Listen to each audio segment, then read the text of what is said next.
28 नवंबर 2025 को reserve bank of India, जो Indian banking system का रेगुलेटर है, उन्होंने एक दिशा निर्देश जारी किया है।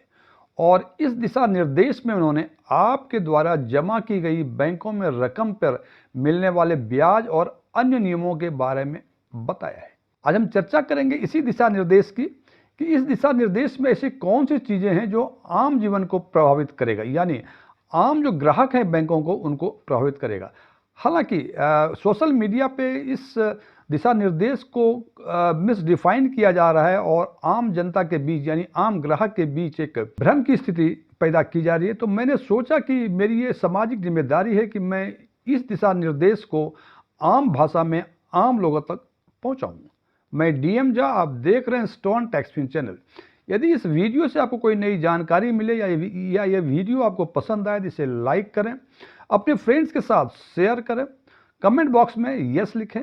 और यदि आपको लगे कि इस वीडियो में ऐसी कोई बातें नहीं है जो पहले से आपको नहीं पता थी, या यह वीडियो ही आपको पसंद ना आया हो, तो कमेंट बॉक्स में नो लिखें। और यदि आपकी रुचि बैंकिंग, इन्वेस्टमेंट, खासकर म्यूचुअल फंड इन्वेस्टमेंट और डायरेक्ट टैक्सेशन में है और अभी तक आपने मेरे चैनल को सब्सक्राइब नहीं किया है, तो इसको सब्सक्राइब करें और ऑल बटन पे क्लिक करें ताकि हमारे सभी नए वीडियो की नोटिफिकेशन आपको लगातार मिलती रहे। तो मैं चर्चा कर रहा था कि ये दिशा निर्देश उन लोगों के लिए है जिनकी रकम बैंक में जमा है। जब आप बैंक में रकम जमा करते हैं तो उसमें सामान्य तौर पे 3 तरह के खाते होते हैं।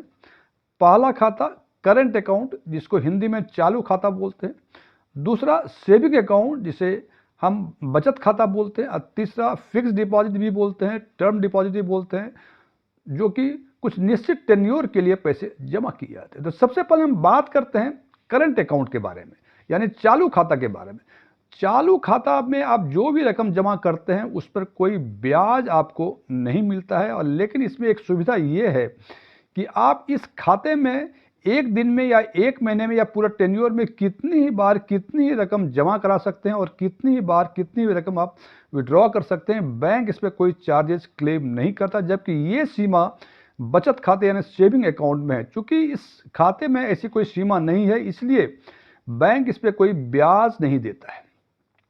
हालांकि ये आम भ्रांति है कि चालू खाता में यानी करंट अकाउंट में कोई ब्याज नहीं मिलता है, लेकिन जनाब कुछ परिस्थितियां ऐसी होती हैं कि करंट अकाउंट में भी ब्याज मिलता है। यदि करंट अकाउंट होल्डर्स की मृत्यु हो जाए और उसके लीगल ईयर को जब पैसे मिलते हैं, तो इन दोनों बीच के समय जो होता है उस अवधि के लिए करंट अकाउंट के जो भी डिपॉजिट्स उसमें हैं, जितने जमा होंगे उस पर ब्याज मिलता है। और ये ब्याज का रेट जो होता है, ये सेविंग की जो ब्याज दर होती है उस ब्याज की दर से मिलती है। और ये जिस दिन आपको पेमेंट मिलेगा, यानी लीगल ईयर को जिस दिन पेमेंट मिलता है, वो रकम उस दिन जो अप्लीकेबल सेविंग रेट होगा उस दर की, उस ब्याज की दर से उस पर ब्याज मिलता है। तो ये कहना कि चालू खाता में ब्याज नहीं मिलता है, कहना तकनीकी रूप से गलत है, लेकिन आमतौर पर इस पर ब्याज नहीं मिलता। ये ब्याज तब मिलता है जब खातेदार की मृत्यु हो जाए। और तीनों तरह के खाते यानी सेविंग अकाउंट, करंट अकाउंट और टर्म डिपॉजिट यानी फिक्स डिपॉजिट, तीनों तरह के अकाउंट में जब ब्याज का कैलकुलेशन होता है तो नियरेस्ट रुपीज में यह राउंड ऑफ हो जाता है। अब बात करते हैं सेविंग बैंक यानी बचत खाते के बारे में। बचत खाते में जो एग्जिस्टिंग प्रोविजंस हैं, उस प्रोविजंस के हिसाब से बैंक को ये अधिकार है कि डिफरेंट लेवल ऑफ डिपॉजिट्स के जो डिपॉजिटर्स हैं उसको अलग अलग ब्याज की दर सेविंग बैंक में दे सकते हैं। इसको सीधे यदि साफ शब्दों में ट्रांसलेट करना चाहूं, मैं एक बैंक का वेबसाइट देख रहा था जिन्होंने 10 लाख की रकम की एक सीमा तय की है, यानी 10 लाख रुपए तक के जिसकी भी डिपॉजिट सेविंग बैंक अकाउंट में होगा सबको समान रूप यानी यूनिफॉर्म रेट ऑफ इंटरेस्ट मिलेगा। वो 2.5% थे, और 10 लाख से ऊपर जिसके डिपॉजिट सेविंग बैंक अकाउंट में थे उसको 2.75% का ब्याज मिलना था। तो इस बैंक ने यह बेंचमार्क 10 लाख रुपए की सीमा तय की है। कोई बैंक 5 लाख कर सकता है, लेकिन रिजर्व बैंक ने कहा कि बेंचमार्क जो भी तय करें वो 1 लाख रुपए से कम का नहीं हो सकता। इसका मतलब कोई बैंक ये नहीं कह सकता है कि वो बेंचमार्क में 50,000 रुपये तय करूंगा, यानी 50,000 रुपये तक का जिसका शेष है सेविंग बैंक में उसको एक अलग ब्याज, और 50,000 से अधिक जिसका है उसको अलग ब्याज, ये बैंक नहीं कर सकता है। कम से कम उनको 1 लाख रुपए का बेंचमार्क तय करना पड़ेगा। जैसा मैं चर्चा कर रहा था कि सोशल मीडिया पे कई चीज़ें जो है इनके इंस्ट्रक्शंस को मिसडिफाइन किया जा रहा है। हमारे एक इन्फ्लुएंसर ने ये बताया कि सारे बैंक 1 लाख रुपए तक के बैलेंस पे एक ही ब्याज देंगे और 1 लाख से ऊपर जो है अलग अलग ब्याज देंगे, ऐसी बात नहीं है। हर बैंक अपने तय कर सकता है, लेकिन ये निश्चित रूप है कि 1 लाख रुपए से अधिक का बेंचमार्क, या जैसे मैंने बताया कि अभी हमने देखा था कि 10 लाख रुपए की एक बैंक ने बेंचमार्क तय किया था, 10 लाख तक रुपए वाले को 2.5% और उसके ऊपर 2.75% का ब्याज दे रहे थे। हो सकता है दूसरा बैंक ये बेंचमार्क जो है 5 लाख रुपए तय करे और ये कहे कि 5 लाख तक के जो शेष हैं उस पर 2.4% दूं, 2.5% वो खुद अपना डिसाइड कर सकता है और 5 लाख से ऊपर कुछ और रेट ऑफ इंटरेस्ट दूं। लेकिन ये मैं अगेन रिपीट कर रहा हूं कि ये बेंचमार्क 1 लाख रुपए से कम का नहीं हो सकता है। दूसरी बात है, जो इसमें ब्याज का कैलकुलेशन हो, तो जो भी ब्याज का दर है 2.5% हो, 2.75% हो, 2.4% हो, जो भी ब्याज की दर है वो डेली बैलेंस के हिसाब से तय होती है, कैलकुलेट होती है। यानी यदि आपका 80,000 रुपए 1 तारीख को था, तो 1 तारीख से यदि 2.5% का ब्याज है तो आपको 1 तारीख से 80,000 पे 2.5% मिलेगा। और यदि 6 तारीख को ये 90,000 हो गया तो 6 तारीख से जो कैलकुलेट होगा वो 90,000 पर 2.5% के हिसाब से कैलकुलेट होगा। ये कैलकुलेशन डेली बैलेंस पे होता है। अब सवाल ये है कि कैलकुलेशन तो होता है, लेकिन इसका भुगतान, इस ब्याज का भुगतान कब होता है? तो रिजर्व बैंक ऑफ इंडिया ने कहा है कि भुगतान कम से कम क्वार्टरली जरूर किया जाए या उससे कम पीरियड में किया जाए। हालांकि बहुत सारे एक्सपर्ट कहते हैं, जो मैंने सोशल मीडिया पर देखा, उन्होंने कहा कि ये तिमाही भुगतान करना जरूरी है। लेकिन जनाब, रिजर्व बैंक के इंस्ट्रक्शंस के हिसाब से अधिक से अधिक तिमाही कर सकते हैं, आप मंथली भी कर सकते हैं, 2 महीने भी एक बार कर सकते हैं। और कई सारे बैंक्स हैं जो 2 महीनों में इस ब्याज को पेमेंट करते हैं। सो मैक्सिमम लिमिट है क्वार्टरली, उससे कम का एक हर महीने हो सकता है, 2 महीने पर हो सकता है। और एक और चीज़ है, सेविंग बैंक अकाउंट के बारे में इंस्ट्रक्शंस हैं कि यदि किसी अथॉरिटीज़ ने किसी बैंक सेविंग बैंक अकाउंट को फ्रीज करवा दिया है, तो अकाउंट तो फ्रीज रहेगा, लेकिन उस पर ब्याज का कैलकुलेशन होगा समान रूप से और उसी हिसाब से उसमें उस ब्याज की रकम को जमा भी किया जाएगा। अकाउंट फ्रीज हो या फ्रीज ना हो, उससे ब्याज के भुगतान पे कोई फर्क नहीं पड़ता है। अब तीसरे तरह के अकाउंट हैं जिसको फिक्स डिपॉजिट या टर्म डिपॉजिट भी कहा जाता है। टर्म डिपॉजिट पे जो ब्याज की दर होगी वो डिपेंड करेगी कई बातों पे। सबसे पहला, वो कितने समय के लिए फिक्स डिपॉजिट है। तो रिजर्व बैंक ऑफ इंडिया के गाइडलाइन के हिसाब से ध्यान दे दें इसको कि 7 दिन से नीचे का कोई फिक्स डिपॉजिट नहीं बन सकता है। कम से कम जो पीरियड होता है वो 7 डेज का होता है। यानी कोई यदि कहे कि 10 करोड़ रुपए हमारे हैं, 6 दिनों के लिए फिक्स डिपॉजिट कर दें, तो वो कोई बैंक नहीं कर सकता है। तो ये डिपेंड करता है टेनर पर कि कोई 7 दिन का है, 80 दिन का है, 2 साल का है, 5 साल का है, 10 साल का है। उसके हिसाब से हर बैंक को ये अधिकार है कि हर टेनर पे अलग अलग ब्याज की रकम वो तय कर सके। ये जरूरी नहीं है कि पंजाब नेशनल बैंक यदि 2 साल में कुछ और ब्याज दे रहा है, तो हो सकता है कि स्टेट बैंक ऑफ इंडिया कुछ और ब्याज की दर उसी 2 वर्षों पे दे। हालांकि ये जो रेट ऑफ इंटरेस्ट है, ये अधिक का फर्क नहीं होता है। तो ध्यान रखें कि डिपेंड करता है कितने समय के लिए फिक्स डिपॉजिट बने, उसके हिसाब से उस पर ब्याज की दर तय होती है। दूसरा डिपेंड करता है उसके साइज, कितनी डिपॉजिट आप जमा कर रहे हैं। कोई सर्टेन लिमिट के बाद यदि जमा करते हैं तो वो बल्क डिपॉजिट माना जाता है। वो सामान्य तौर पे 3 करोड़ रुपए हैं, यानी 3 करोड़ से अधिक का यदि जमा करेंगे उसका रेट अलग होगा, और 3 करोड़ या उससे नीचे का यदि आप सिंगल डिपॉजिट बनवाएंगे तो उसका रेट अलग होगा। तो ये डिपेंड करता है कि आप डिपॉजिट कितने की करवा रहे हैं। तीसरा जो सबसे इंपॉर्टेंट है कि प्री मैच्योर कैंसिलेशन की सुविधा, यानी आपने अवधि के पहले यदि आपको पैसे की जरूरत पड़ गई, जिस अवधि के लिए आपने फिक्स डिपॉजिट कराई है, यदि उसके पहले आपको पैसे की जरूरत पड़ गई तो आपको पहले पैसे मिल सकते हैं या नहीं मिल सकते हैं। इस पे भी ब्याज की दर तय होती है।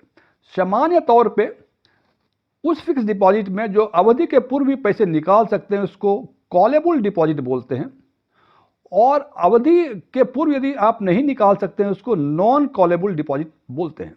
और इसकी सीमा जो है ये 1 करोड़ है, यानी 1 करोड़ तक के सिंगल डिपॉजिट जो भी होंगे उसमें कॉलेबल फैसिलिटी यानी अवधि के पहले पैसे निकालने की सुविधाएं होंगी, और 1 करोड़ से ऊपर में दोनों ही सुविधाएं होंगी कि आप पैसे अवधि के पहले निकाल भी सकते हैं या नहीं भी निकाल सकते हैं। तो वो फिक्स डिपॉजिट जिसमें समय के पूर्व पैसे निकालने की सुविधा नहीं है, उसमें ब्याज थोड़ा सा अधिक होता है, और उस फिक्स डिपॉजिट में जिसमें समय पूर्व पैसे निकालने की सुविधा है उसमें थोड़े से कम ब्याज मिलते हैं। सो कॉलेबल में ब्याज थोड़े कम मिलते हैं और नॉन कॉलेबल में थोड़े से ब्याज अधिक मिलते हैं। लेकिन मैं फिर बता दूं कि 1 करोड़ या उससे नीचे के जो भी सिंगल डिपॉजिट होंगे उसमें कॉलेबल की सुविधा होगी, उसमें नॉन कॉलेबल की सुविधा नहीं होती है। 1 करोड़ से अधिक जो भी डिपॉजिट सिंगल डिपॉजिट्स होंगी उसमें नॉन कॉलेबल और कॉलेबल दोनों ही सुविधाएं होती हैं। अब सबसे इंपॉर्टेंट बात कि समय पूर्व यानी कॉलेबल डिपॉजिट है, समय पूर्व आपको पैसे चाहिए, किसी कोई जरूरत पड़ गई तो आप पैसे निकालना चाहें तो आखिर उस पर ब्याज का कैलकुलेशन क्या होगा। तो सबसे पहले बता दूं कि यदि समय पूर्व पैसे निकालेंगे तो जितने दिन आपके पैसे बैंक में रहे और जिस दिन आपने फिक्स डिपॉजिट बनाई थी उस दिन जो उस अवधि के लिए जो अप्लीकेबल रेट था वो अप्लीकेबल रेट आपको मिलेगा, और उसके ऊपर यदि बैंक कुछ पेनल्टी लगाती है तो उस अप्लीकेबल रेट में से पेनल्टी को माइनस करने के बाद जो भी ब्याज की दर मिलेगी वो आपको दिया जाएगा। इसको यदि हम एक एग्जाम्पल के तौर पे यदि समझें कि मान लीजिए किसी बैंक में आपने 10 लाख रुपए की डिपॉजिट कराई थी 1 नवंबर 2025 को, ये 5 वर्षों के लिए थी, और 5 वर्षों के लिए जो ब्याज की दर थी वो 6.5% थी। लेकिन आज यानी 25 दिसंबर 2025 को, हालांकि आज बैंक बंद है, लेकिन मैं उदाहरण के लिए बताना चाह रहा हूं कि यदि आज आपको पैसे की जरूरत है और आप चाहते हैं कि उस 10 लाख में से हम पैसे निकालें हम, तो 1 नवंबर से लेके 25 दिसंबर 2025 तक ये बनते हैं 54 डेज, 30 दिन नवंबर का और 24 दिन दिसंबर का। और 1 नवंबर 2025 को जो अप्लीकेबल रेट था 30 दिनों के लिए 3% था और 31 दिन से लेके 180 दिन के लिए 3.5% था। तो चूंकि आपके पैसे आज आप पैसे समय अवधि पूर्व निकालना चाह रहे हैं तो आपके पैसे बैंक में रहे 54 दिनों के लिए, तो 54 दिनों पर जो अप्लीकेबल रेट होगा वो 31 दिन से 180 दिन का जो 3.5% था वो अप्लीकेबल होगा। और यदि उस बैंक की पॉलिसी में लिखा हुआ है कि प्री मैच्योर पेनल्टी 1% लिया जाएगा तो 3.5% माइनस 1% यानी 2.5% आपको 1 नवंबर 2025 से लेके 25 दिसंबर 2025 तक जो रकम रही थी उस पर 2.5% का ब्याज आपको मिलेगा। एक चीज ध्यान रखें कि प्री मैच्योर पेनल्टी जो भी होगा वो बैंक अपनी पॉलिसी में ओपन डोमेन में डालेगा। यदि उसने उसके बारे में कोई चर्चा नहीं की है उस पॉलिसी में तो कोई प्री मैच्योर पेनल्टी नहीं इंपोज होगी, यानी आपको 2.5% के बदले 3.5% का ही ब्याज मिलेगा। एक और समस्याएं होती हैं कि यदि कोई डिपॉजिट ज्वाइंट होल्डिंग में है, मान लीजिए ए और बी में है, या सिंगल होल्डिंग में कोई डिपॉजिट थी, उनकी मृत्यु हो गई है और उनके दावेदार जो हैं एक से अधिक दावेदार थे, इस परिस्थिति में उस फिक्स डिपॉजिट को समय पूर्व ही यदि कोई स्प्लिट करना चाहे यानी 2 भागों या 3 भागों में करना चाहे तो ये बिल्कुल हो सकता है।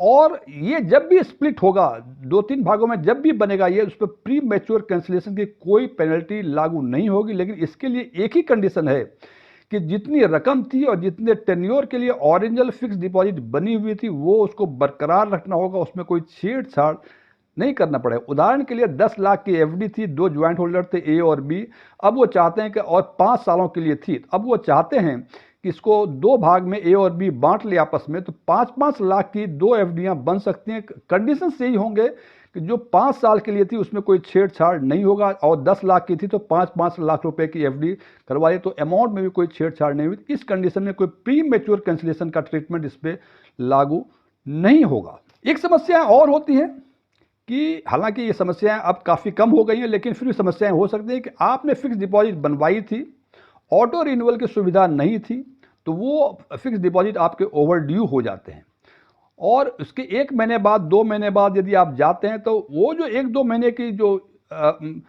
समय अवधि थी उस अवधि पर सेविंग का ब्याज दर या जो कॉन्ट्रैक्टेड रेट था फिक्स डिपॉजिट में ब्याज की दर, उन दोनों ब्याज दर में से जो कम हो उस ब्याज की दर से उस 1-2 महीने की अवधि थी उस पर आपको ब्याज मिलेगा। एक और सुविधाएं हैं इसमें कि जो भी तय दर है फिक्स डिपॉजिट पे क्या उससे अधिक ब्याज आपको मिल सकता है? तो बिल्कुल मिल सकता है जनाब। यदि आप सीनियर सिटीजन हैं यानी आपकी उम्र यदि 60 साल या उससे अधिक या 80 साल या उससे अधिक है, तो आपको जो है ब्याज दर है उस पर एडिशनल ब्याज दर देने की सुविधाएं बैंक दे सकता है। हालांकि ये आपकी राइट नहीं है, बैंक पे करता है और सामान्य अवस्था में सभी बैंक सीनियर सिटीजन और सुपर सीनियर सिटीजन को एडिशनल ब्याज दर की सुविधाएं देते हैं। तो फ्रेंड्स, मैंने इस वीडियो के द्वारा ये बताने की कोशिश की कि सेविंग डिपॉजिट, करंट डिपॉजिट और फिक्स डिपॉजिट में इंटरेस्ट पेबल और इंटरेस्ट कैलकुलेशन या उससे संबंधित क्या नियम है, ये मैं आपको ठीक ढंग से बता सकूं। लेकिन इसके बावजूद यदि आपको कोई डाउट है, कोई दुविधा है, आप कमेंट बॉक्स में जाके बिल्कुल हमसे सवाल कर सकते हैं। मैं जल्द से जल्द आपके सवाल के जवाब देने की कोशिश करूंगा। Thank you.